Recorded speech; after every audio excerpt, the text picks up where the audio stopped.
നമസ്കാരം. ഇന്ന് 2023 ജൂലൈ 14 വെള്ളിയാഴ്ച. ഞാൻ Soy P Jacob, news desk, Brilliant study centre Pala. ഇന്നത്തെ പത്രവാർത്തകളിലെ വിദ്യാഭ്യാസ വിശേഷങ്ങളൊന്ന് പരിശോധിച്ചാൽ, പുതിയ 64 എഞ്ചിനീയറിംഗ് കോഴ്സുകൾക്ക് അനുമതി. സ്വാശ്രയ എഞ്ചിനീയറിംഗ് പ്രവേശനം ഫീസ് വർധന അനുവദിക്കില്ല. നെക്സ്റ്റ് പരീക്ഷ മാറ്റിവെച്ചു. ഇങ്ങനെ 3 തലക്കെട്ടോടുകൂടിയാണ് ഇന്നത്തെ പത്രവിശേഷങ്ങളിലൂടെ നാം മനസ്സിലാക്കുന്നത്. ദീപികയുടെ ഒന്നാമത്തെ പേജിൽ ഒന്നാമത്തെ വാർത്തയായിട്ട് നൽകിയിരിക്കുന്നു. 64 എഞ്ചിനീയറിംഗ് കോഴ്സുകൾ അംഗീകാരം നൽകി സാങ്കേതിക സർവകലാശാല. 47 കോളേജുകളിൽ സീറ്റ് വർദ്ധിപ്പിക്കും. ബിവോക് കോഴ്സുകൾ ആരംഭിക്കും. ഇതേ വാർത്ത തന്നെ ജനയുഗം പത്രത്തിൻ്റെ വാർത്താ പേജിൽ പറയുന്നു. സാങ്കേതിക സർവകലാശാലയിൽ 64 പുതിയ എഞ്ചിനീയറിംഗ് കോഴ്സുകൾ, 47 കോളേജുകളിൽ സീറ്റ് വർദ്ധിപ്പിക്കുവാനും തീരുമാനം. ഇനി മാധ്യമം പത്രത്തിൽ 64 പുതിയ എഞ്ചിനീയറിംഗ് കോഴ്സുകൾക്ക് അനുമതി. കമ്പ്യൂട്ടർ സയൻസിലും അനുബന്ധ മേഖലയിലുമാണ് പുതിയ കോഴ്സുകൾ കൂടുതലും. ദേശാഭിമാനി പത്രത്തിൻ്റെ എഡ്യൂട്രാക്ക് പേജിൽ പ്രധാന വാർത്ത കൊടുത്തിരിക്കുന്നു. സാങ്കേതിക സർവകലാശാലയിൽ 64 പുതിയ കോഴ്സുകൾ. മാതൃഭൂമി വിദ്യാഭ്യാസ രംഗത്തിൽ 64 പുതിയ എഞ്ചിനീയറിംഗ് കോഴ്സുകൾക്ക് അനുമതി. 47 കോളേജുകളിൽ സീറ്റ് വർദ്ധിപ്പിക്കും. ഇങ്ങനെ എല്ലാ പത്രത്തിലും ഒരേ പ്രാധാന്യത്തോടുകൂടി വ്യത്യസ്ത അവതരണ രീതിയിൽ കൊടുത്തിരിക്കുന്ന ഈ വാർത്ത 2023-24 അധ്യയന വർഷത്തിൽ 64 നവീന എഞ്ചിനീയറിംഗ് കോഴ്സുകൾക്ക് അംഗീകാരം നൽകാൻ APJ അബ്ദുൽ കലാം സാങ്കേതിക ശാസ്ത്ര സർവകലാശാല തീരുമാനിച്ചു. 2 പുതിയ എഞ്ചിനീയറിംഗ് കോളേജുകൾ ആരംഭിക്കുവാനുള്ള നിരാക്ഷേപ പത്രം നൽകാനും ഈ കോളേജുകളിൽ വിദഗ്ധ പരിശോധന നടത്താനും തീരുമാനമായി. അഫിലിയേഷൻ നടപടികൾ പൂർത്തിയാക്കാൻ AICTE നൽകിയ അന്തിമ തീയതിയിലും വളരെ മുൻപാണ് സർവകലാശാലകൾ ഈ പ്രക്രിയ പൂർത്തിയാക്കിയിരിക്കുന്നത്. 140 എഞ്ചിനീയറിംഗ് കോളേജുകളുടെ അഫിലിയേഷൻ നടപടികൾ പൂർത്തിയാക്കി. പുതിയ കോഴ്സുകൾ ആരംഭിക്കുന്ന കോളേജുകളുടെ പട്ടികയും നിലവിലുള്ള സീറ്റുകളിലെ സീറ്റ് വർധനവയുടെ വിവരങ്ങളും സർക്കാരിന് കൈമാറി. AICTEയുടെ അക്കാഡമിക് കലണ്ടർ പ്രകാരം സർവകലാശാലകൾ അഫിലിയേഷൻ അനുവദിക്കുന്നതിനുള്ള അവസാന തീയതി ജൂലൈ 31. 64 എഞ്ചിനീയറിംഗ് കോളേജുകളിൽ പുതിയ കോഴ്സുകൾ ആരംഭിക്കാനും 47 കോളേജുകളിൽ സീറ്റ് വർദ്ധിപ്പിക്കാനും സർവകലാശാല ഉത്തരവായിട്ടുണ്ട്. പുതിയ പഠന മേഖലകളിലായി നവീന എഞ്ചിനീയറിംഗ് കോഴ്സുകൾ നിരവധി കോളേജുകൾ ആരംഭിക്കുന്നതോടുകൂടി എഞ്ചിനീയറിംഗ് പഠനം ആഗ്രഹിക്കുന്നവർക്ക് കേരളത്തിൽ തന്നെ അത് പഠിക്കുന്നതിനുള്ള സാധ്യതയാണ് ഒരുങ്ങുന്നത്. നിലവിലുള്ള BTech, BArch കോഴ്സുകൾക്ക് പുറമെ ഈ അധ്യയന വർഷം മുതൽ ബിവോക് കോഴ്സുകളും സർവകലാശാല ആരംഭിക്കും.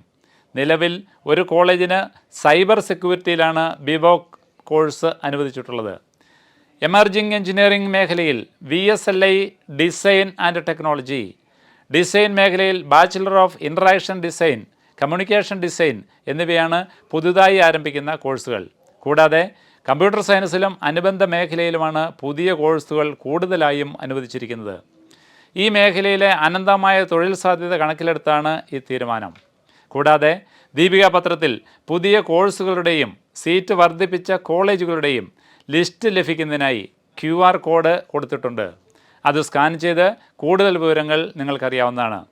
ഇനി മനോരമ പത്രം പറയുന്നു, സ്വാശ്രയ എഞ്ചിനീയറിംഗ് പ്രവേശനം ഫീസ് വർധന അനുവദിക്കില്ല. IHRDയുടെ 7 എഞ്ചിനീയറിംഗ് കോളേജുകളിൽ 75% സീറ്റിൽ സർക്കാർ ഫീസ്.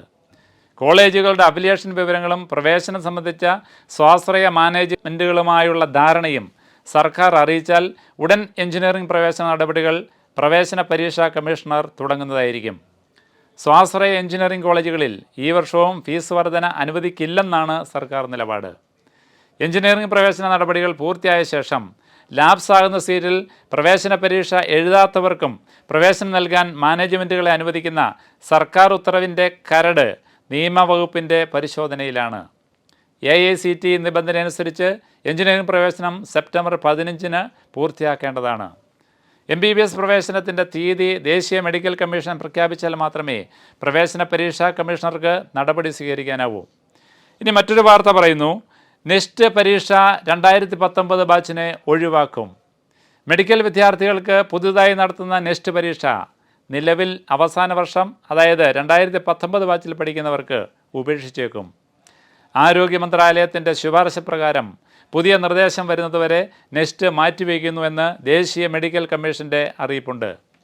2019 ബാച്ചിൻ്റെ കാര്യത്തിൽ നെക്സ്റ്റ് പൂർണ്ണമായും ഉപേക്ഷിച്ചു എന്ന് വ്യക്തമാക്കിയിട്ടുമില്ല. എങ്കിലും 2020 ബാച്ചുകാർക്ക് ഇത് ബാധകമാകുക എന്ന് കേന്ദ്ര ആരോഗ്യമന്ത്രി മൻസുഖ് മാണ്ഡവ്യ അടുത്തിടെ പറഞ്ഞിരുന്നു. ഇതിന് പിന്നാലെയാണ് 2019 ബാച്ചിന് നെക്സ്റ്റ് മാറ്റിയെന്ന അറിയിപ്പുണ്ടായിരിക്കുന്നത്. അതേസമയം 28-ന് നടത്തുമെന്ന് പ്രഖ്യാപിച്ചിരിക്കുന്ന നെക്സ്റ്റ് മോക്ക് ടെസ്റ്റ് മാറ്റുന്ന കാര്യത്തിൽ ഇതുവരെയും അറിയിപ്പൊന്നും ലഭിച്ചിട്ടില്ല. 2020 പാസ്സാക്കിയ ദേശീയ മെഡിക്കൽ കമ്മീഷൻ നിയമം അനുസരിച്ച് 3 വർഷത്തിനുള്ളിൽ നെക്സ്റ്റ് നടപ്പാക്കേണ്ടതുണ്ട്. ഈ വർഷം അത് നടപ്പാക്കാൻ കഴിയില്ലാത്തതിനാൽ 2024 മുതൽ നെക്സ്റ്റ് തുടങ്ങുമെന്ന് കമ്മീഷൻ നേരത്തെ വിജ്ഞാപനമിറക്കിയിരുന്നു. ഇനി ഇതുതന്നെ ഇന്നത്തെ മാതൃഭൂമി പത്രത്തിൽ പറയുന്നു, നെക്സ്റ്റ് പരീക്ഷ മാറ്റിവെച്ചു. 2019 MBBS ബാച്ചിനെയാണ് 2024 നടക്കുന്ന ആദ്യ നെക്സ്റ്റിന് പരിഗണിക്കുക എന്നായിരുന്നു NMC ആദ്യം അറിയിച്ചത്. എന്നാൽ ഇതിനെതിരെ വിദ്യാർത്ഥികളും അധ്യാപകരും സമൂഹ മാധ്യമങ്ങളിൽ നെക്സ്റ്റ് ബഹിഷ്കരിക്കുക ക്യാമ്പയിൻ ആരംഭിച്ചിരുന്നു. ഒപ്പം നെക്സ്റ്റിൻ്റെ യോഗ്യത പെർസെൻറ്റേജിൽ 2 ഘട്ടങ്ങളിലായി നടക്കുന്ന പരീക്ഷയുടെ ഇടവേളകൾ എന്നിവയിൽ പുനർവിചിന്തനം ആവശ്യപ്പെട്ട് കേന്ദ്ര ആരോഗ്യമന്ത്രി മൻസുഖ് മാണ്ഡവ്യയ്ക്കും NMCക്കും വിദ്യാർത്ഥികൾ കത്തയച്ചിരുന്നു. ഇതിന് പിന്നാലെയാണ് വ്യാഴാഴ്ചത്തെ NMCയുടെ പരീക്ഷ മാറ്റിവയ്ക്കൽ അറിയിപ്പ്. അതുതന്നെ ഇന്നത്തെ ഇന്ത്യൻ എക്സ്പ്രസ്സിലും വളരെ പ്രധാന വാർത്തയായിട്ട് നൽകിയിരിക്കുന്നു. Next for final year MBBS students put off. ഇനി വളരെ കൗതുകത്തോടു കൂടി ഒരു ഹെഡിങ് കൊടുത്തിരിക്കുന്നു, what is next? Next is conceived as a licentiate examination to certify eligibility of a medical graduate to register to practice the modern medicine in India. It is also formulated as an entrance examination for admission to postgraduate medical education. AIIMS will conduct the test. Next will be held in 2 phases. Next is step 1 and step 2, twice a year in May and November. After clearing next step 1, students will do an internship for 1 year. The next step 1 score will be considered for PG admission. After the internship, the medical students must clear next step to become eligible for license to practice. അതായത് next പരീക്ഷ വർഷത്തിൽ 2 തവണകളായി May മാസത്തിലും November മാസത്തിലും step 1 step 2 ഇങ്ങനെ 2 face ആയിട്ടാണ് നടത്താൻ തീരുമാനം. Step 1 പൂർത്തിയായവർ 1 വർഷം ഇൻറ്റേൺഷിപ്പ് ചെയ്യണം. ഈ സ്കോർ തന്നെയാണ് PG അഡ്മിഷനും പരിഗണിക്കുക. PG പ്രവേശനം, അതിൻ്റെ രജിസ്ട്രേഷൻ, വിദേശത്തു നിന്ന് ബിരുദം നേടിയെത്തുന്നവർക്കുള്ള യോഗ്യതാ പരീക്ഷ എന്നിവയെല്ലാം നെക്സ്റ്റ് തന്നെയായിരിക്കും മാനദണ്ഡം. ഇതോടെ ഇന്നത്തെ നമ്മുടെ വാർത്താ വിശേഷങ്ങൾ ഇവിടെ പൂർത്തിയാവുകയാണ്. വീണ്ടും കാണാം പുതിയ വിദ്യാഭ്യാസ വാർത്തകളുമായി. നന്ദി, നമസ്കാരം. എൻട്രൻസ് സംബന്ധമായ വാർത്തകളും അപ്ഡേഷനുകളും ഏറ്റവും വേഗം ആധികാരികമായി അറിയാൻ ബ്രില്യൻറ്റ് സ്റ്റഡി സെന്റർ പാല യൂട്യൂബ് ചാനൽ സബ്സ്ക്രൈബ് ചെയ്യുക, ബെൽ ഐക്കൺ അമർത്തുക. ഈ വീഡിയോ മറ്റ് സുഹൃത്തുക്കളിലേക്കും ഷെയർ ചെയ്ത് നൽകുക.